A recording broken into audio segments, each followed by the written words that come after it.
It had been a long day in Obaru market, and Kosiso's search for the best bargains had left her drained. As she reached for a bunch of ripe plantain, a voice from the past called out behind her. Is that Kosiso I'm seeing, or is my mind playing tricks on me? Startled, Kosiso turned around and froze. There stood Obiageli, radiant and polished as ever. Smiles lined in her face as she stepped forward to embrace Kosiso. Obiageli, Kosiso exclaimed, surprised and excited. It's been ages. Look at you. You haven't changed a bit. Ah, my dear, you too, Obiageli said, though her eyes briefly swept over Kosiso's plain outfit and the cheap slippers on her feet. She masked her thoughts with another bright smile. How are you? What have you been up to? I am managing. I just finished school, but you know how the job market is these days. Finished school? Obiageli asked. That's great, but what's next?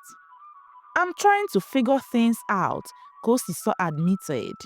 Obiageli told her that they cannot catch up well in the market and suggested they exchange contacts.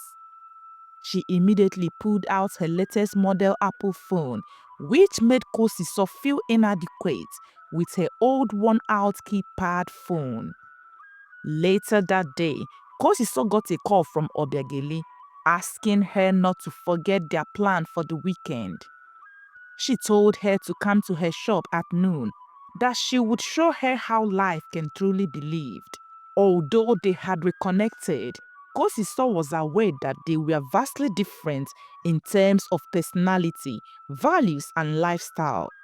On Saturday morning, she wore her neatest dress, a faded pink gown, and hoped to make a good impression.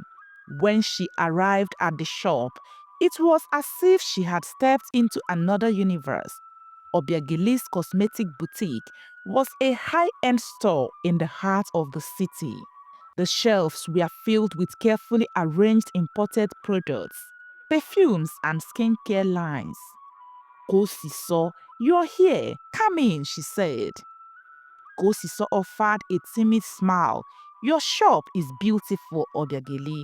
You've done well for yourself. Thank you, my dear, Obiageli said. Now, let's talk about you. What is there to talk about? You've seen how things are with me, Kosiso said. My dear Kosiso, with all your beauty, you shouldn't be living like this. You have so much potential, yet you're wasting it. Look at you. You should be turning heads, commanding attention. Kosiso told Obiageli that it is not that easy. She had tried to find meaningful relationships, but the men she met just wanted one thing: physical intimacy, and after that, they disappeared. Nobody takes me seriously, she said. That's because you're playing the wrong game, Obiageli said. You need to meet people who matter, men who see your worth and are ready to change your life. And lucky for you, I know plenty of them. Kosiso told Obiageli that she did not know if she could take the risk. I mean, what if it doesn't work out? What if they treat me the same way? She asked. But Obiageli dismissed her concern with a smile and promised to guide her through the process. With a little effort, things will begin to fall into place and your life will turn around quickly. Trust me, Kosiso, you will thank me later, she said. As the conversation continued, Obiageli shared stories of her success, expensive trips, lavish gifts, and connections with people in high places. The following week, Kosiso received a call from Obiageli. She asked her to get ready, that she would take her to meet some people who can change her life for the better. Kosiso, taken by surprise, told Obiageli that she had nothing to wear, but Obiageli laughed and assured her that she had everything taken care of. Don't worry, I've got a whole wardrobe. waiting for you at my place," she said. "Come over by 5 p.m. and we will get ready together. We've got a big night ahead of us." By the time Kosiso arrived at Obiageli's apartment, she was awestruck. The place was a blend of opulence and modernity. Kosiso was ushered into a spacious bedroom where an array of dresses was laid out on the bed. Obiageli picked a beautiful dress and handed it to her. She told her to put it on, that it would bring out the glow in her skin. Moments later, Kosiso emerged, transformed. She barely recognized herself. "You look stunning," Obiageli said, clapping her hands. She told her she would meet some important people and advised her to be polite, smile and let them see your beauty, and then leave the rest to me. Kosiso nodded, nervous but excited. When they got to the restaurant, it was nothing like Kosiso had ever seen. Obiageli led her to a private session where 3 well-dressed men were seated, laughing and sipping wine. "Gentlemen," Obiageli announced, "I would like you to meet my friend Kosiso." "Wow, Obiageli, you've outdone yourself this time," one of the men said, standing to shake Kosiso's hand. He introduced himself as Emeka, a businessman with a charismatic smile. The introduction flowed smoothly, and soon they were all engaged in a lively conversation. As the evening progressed, Emeka leaned closer and said, "Kosiso, you're quite the breath of fresh air. We should talk more. Can I get your contact?" By the end of the night, Kosiso had exchanged numbers with 2 of the men and left with a small gift bag containing a designer perfume Emeka had bought for her. "You see," Obiageli said as they rode home in a taxi, "this is just the beginning. Stick with me and you will never have to worry about struggling again." Kosiso was happy with the new life she had just begun to live. But somewhere in the back of her mind, she wondered what the price of this new world she was entering would be. The next morning, she woke up feeling a strange mix of excitement and unease. The events of the previous night seemed to her like a dream. She picked up the designer perfume she had kept on her dressing table, held it like she was holding a child. The perfume was so precious to her. She had never thought she would have the opportunity to wear such perfume, not in her lifetime. As she was lost in thought, her phone rang, jolting her from her thoughts. It was Emeka calling her. "Good morning, Kosiso. It was a pleasure meeting you last night. I would love to take you shopping later. Let me know if you're free." Kosiso blinked. Shopping? She hadn't been to a proper mall in years. Her heartbeat quickened as she politely responded, agreeing to meet him. By 3 p.m., Emeka sent his driver to pick her. When she came out, she looked around to ensure none of her neighbors were watching, then stepped into the car. When she arrived at the mall, Emeka led her from one boutique to another, insisting she pick out whatever she liked. "Don't look at the price tags," he teased when he noticed her hesitation. "Just choose what makes you happy." By the end of the afternoon, Kosiso had bags filled with clothes, shoes, and a new handbag she could never have afforded on her own. Emeka asked Kosiso if she was happy after they had bought wares and were now eating in a restaurant. Kosiso told him that she does not know what to say because she is overwhelmed. "This is so much." He smiled. "You deserve it." And this is just the beginning. When Kosiso returned home, Obiageli was the first person she called. "You won't believe it, Obi," she gushed. recounting the entire day. Obiageli listened with a forced laugh, her grip tightening on her phone.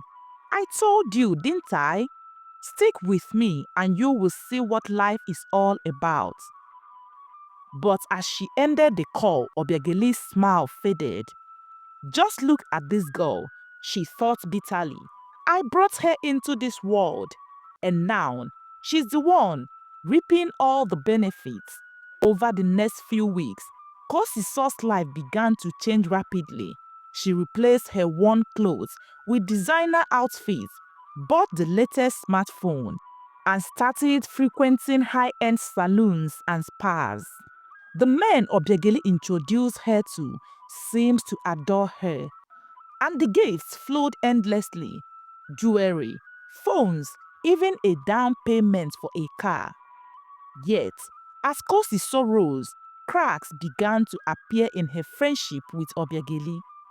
One evening, during a casual hangout, Obiageli's frustration bubbled to the surface. "Kosi, it's like everyone I introduce you to prefers you," she said. Kosiso laughed, thinking it was a joke. "Come on, Obi, they like you too." "Do they?" Obiageli asked. That evening, as Kosiso left in her new car, Obiageli sat alone in her shop, fuming. The girl she had once pitied and uplifted was now stealing the spotlight. Something has to change, she thought darkly. Obiageli spent her days scrolling through Kosiso's social media pages. There she saw pictures of her posing in an aircraft, captioned, "Abuja, please be nice." Another picture showed Kosiso dining at an exclusive restaurant. She captioned this one, "Small girl with a big gourd." The comments were filled with praises and admiration. "She's really living the life, and she has begun to keep things from me," Obiageli said. It wasn't long before one of her frequent clients, Ndidi, walked in. Ndidi, known for her sharp tongue and penchant for gossip, took one look at Obiageli's sore expression and smirked. "What's wrong, Obi? You look like someone just snatched your boyfriend," Ndidi teased. Obiageli told her it was nothing but business stress. She said. "Or could it be that your little protege, Kosiso, is stealing the show?" Obiageli was surprised, and so she asked her what she meant. "Oh, everyone is talking about her now. The men who used to sing your praises can't stop mentioning her name. She's quite the sensation." "Well, I'm happy for her. I introduced her to this life. After all," Obiageli said. "Happy? You must have a heart of gold, Obi. If it were me, I wouldn't be so generous," Ndidi said. Ndidi's words planted a dark seed in Obiageli's mind. She had always prided herself on being in control, the queen of her world. But now Kosiso was becoming a threat. Over the next few weeks, Obiageli's jealousy began to seep into her actions. She started whispering small comments to the men they both associated with, planting doubts about Kosiso's character. "She's charming, I admit," Obiageli told Emeka one evening, "but I worry about her loyalty. She's the type to jump at the highest bidder, you know." "Really?" he asked. "She seems genuine to me." Obiageli told him that he would see with time and promised to keep looking out for him. Days passed, and similar remarks reached the ears of the other men in their circle. While some dismissed Obiageli's words as jealousy, others began to view Kosiso with skepticism. Oblivious of the growing undercurrent, Kosiso continued to thrive. She moved out of a cramped apartment into a luxurious estate, bought herself a new car, and even sent her younger brother abroad. One evening, Kosiso hosted a dinner party at her new home. It was her way of celebrating her success and showing gratitude to the people who had supported her journey. Obiageli was among the few invited guests, though she had no intention of celebrating. As the night wore on, the attention Kosiso received from Izuchukwu, a man in their circle who she had invited, became unbearable for Obiageli. Obiageli used to be Izuchukwu's favorite girl, but with Kosiso in the picture, he could barely look her way. By the end of the evening, Obiageli's jealousy had reached its peak. As she sat in her car outside Kosiso's home, a dark thought crossed her mind. This girl thinks she can outshine me, she whispered to herself. She forgot who brought her into this life. If she won't step back, I will make her do so. Obiageli couldn't sleep that night.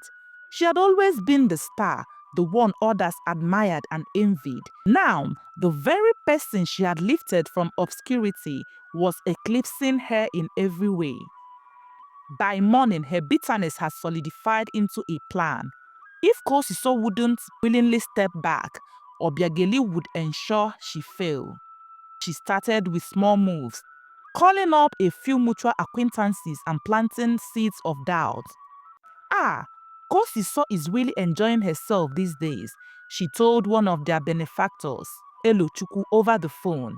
I just hope she doesn't get too carried away. You know how some people let success change them. Elochukwu chuckled. Kosiso, she doesn't strike me as that type. Maybe not, Obiageli replied. But she's been meeting all kinds of people lately. I heard she's even seeing some married men. You didn't hear it from me though. Izuchukwu's heart, now planted with doubts, began to reconsider his alliance with Kosiso. Kosiso began to notice subtle changes in her interactions. Some of the men who had once been eager to see her started cancelling plans and avoiding her calls.